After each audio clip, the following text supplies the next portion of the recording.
FIFA priekšnieks izskatās, ka tagad saprata, kurš patiesībā valda Amerikas Savienotajās valstīs. Paskatieties, ko viņš teica pēdējā preses konferencē. Pamēģināsim. Parunāsim, apspriedīsim, paskatīsimies, kas notiks. Varbūt dažreiz ir labi vienkārši atslābināties un atpūsties. Mēs strādājam pie visa, cenšamies visu atrisināt, un dažreiz, ja uzreiz sāk liekt un dusmoties, tas dod pretēju efektu nekā risinājuma atrašana. Tici man, kad es to saku, vai arī netici, ja negribi, bet mēs vienmēr cenšamies atrast risinājumus. Vienmēr. Bet mums ir jārespektē fakts, ka mēs neesam pasaules valdnieki, kas var dot rīkojumus valdībām un policijas spēkiem. Un es nezinu, kas mēs esam. Sporta organizācija, un mēs cenšamies darīt visu iespējamo ar tiem resursiem, kas mums ir. Un ar to es noslēdzu. Tas notika pēc tam, kad Donalds Trumps nodeva vēstījumu, kas maina pasaules kausa toni Amerikas Savienotajās valstīs. Turnīrs var būt globāls, tas var apgrozīt miljardus, tas var pulcēt delegācijas no dažādām valstīm, bet ieejas vārti joprojām ir amerikāņu rokās. Gianni Infantino mēģināja nomierināt krīzi, aicināja visus nomierināties un sacīja, ka organizācija nepavēl valdībām vai policijas spēkiem. Taču šis paziņojums nāca brīdī, kad tiesnesim liedza ieceļošanu, delegācijas tika pārbaudītas, Irānas izlase tika pārcelta uz Meksiku. Augstā biļešu cena un spriedze tuvajos austrumos nostādīja FIFA sarežģītā situācijā. Patiesībā vienkārši fakti.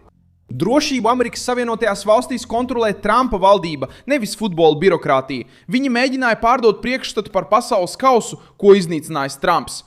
Taču parādījās vēl kas cits. Valdība paziņoja, ka nevieni svētki nav svarīgāki par robežām, riska vēsturi un valsts suverenitāti.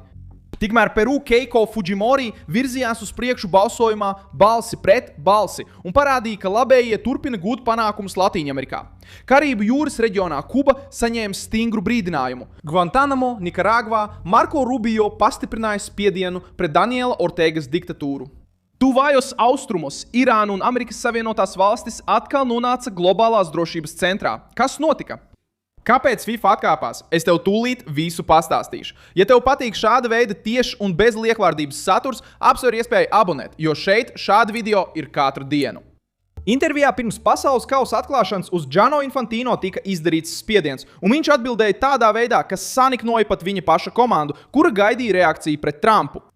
Viņš teica, ka FIFA cenšas risināt problēmas, bet nav pasaules īpašniece, nepārvalda robežas un nevar noteikt drošības sistēmu kādā rīkotāja valstī. Gadu gaitā organizācijas sevi pozicionēja kā globālu varu, kas risina sarunas ar valdībām, uzstāda prasības, piesaista sponsorus un runā par pilnīgu iekļaušanu. Tagad, saskaroties ar amerikāņu pārbaudi, tai nācās atzīt, ka futbols nestāv pāri Amerikas Savienoto valstu imigrācijas likumiem. FIFA vadītājs nezaudēja kontroli, kliedzot. Viņš to zaudēja brīdī, kad bija spiests atzīt, ka viņa turnīrs ir atkarīgs no tās valsts suverenitātes, kas uzņem šo pasākumu.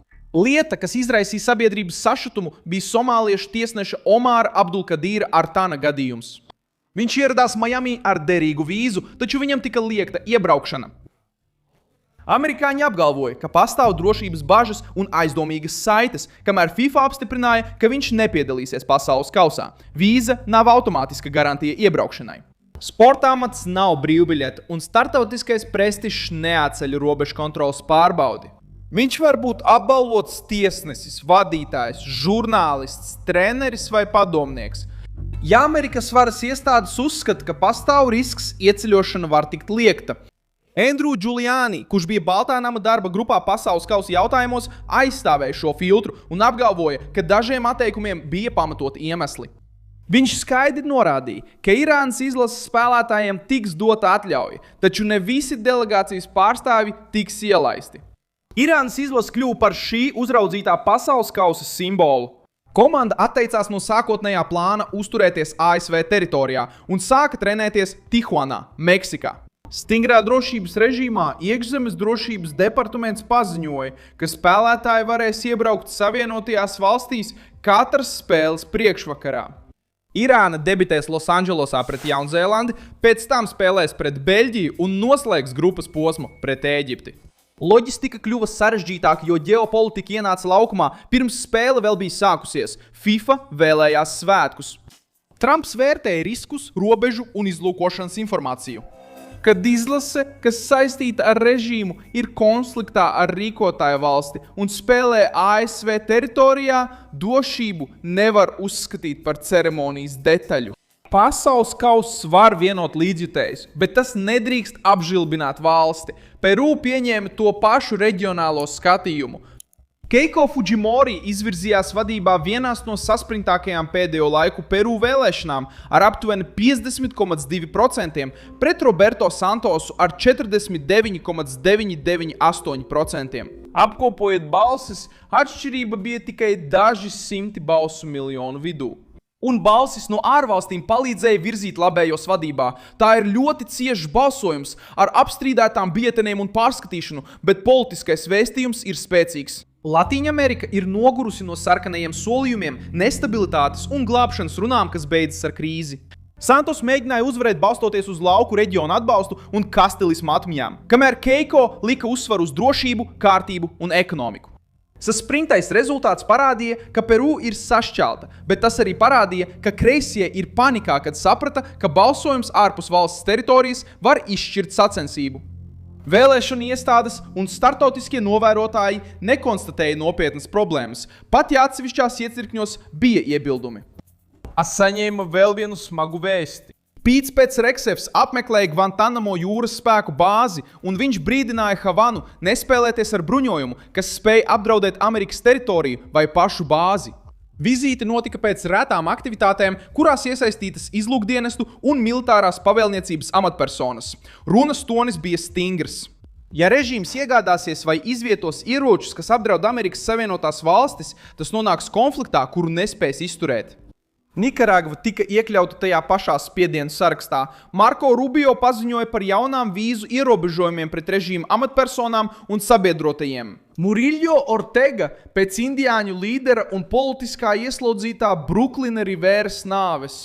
Valsts departaments apsūdzēja Nikaragvas diktatūru atbildībā par šo gadījumu un pastiprināja spiedienu pret tiem, kas atbalsta represijas.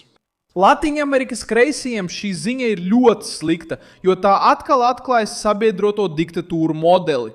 Viņi apcietina opozīcijas pārstāvjus, kontrolē institūcijas, apspiež citādi domājošos un pēc tam mēģina pasniegt pasaulē tautas suverenitātes tēlu. FIFA tiek pakļauta spiedienam Amerikas Savienotajās valstīs, Irāna tiek uzraudzīta pasaules kausā, Kuba Guantanamo saņem brīdinājumu, Nikaragva tiek sankcionēta un Peru piedzīvo saspringtu pavērsienu. Tas viss liecina par jaunu situāciju. Trumps nepieņem, ka organizācijas, režīmi vai startautiskie aktīvisti nosaka noteikumus Amerikas drošības jomā. Pasaules kauss ir kļuvis par redzamāko skatuvi, taču konflikts ir lielāks nekā tikai futbols. Es esmu Nilsons Alves, startautisko attiecību speciālists, un mans mērķis ir katru dienu sniegt jums patiesu informāciju. Ziņu saites ir norādīts video aprakstā. Nospiediet patīk šim video, abonējiet kanālu un beigās ieskatieties komentāros, tā jūs būsiet vēl vairāk iesaistīts kopienā. Nilsons Alves.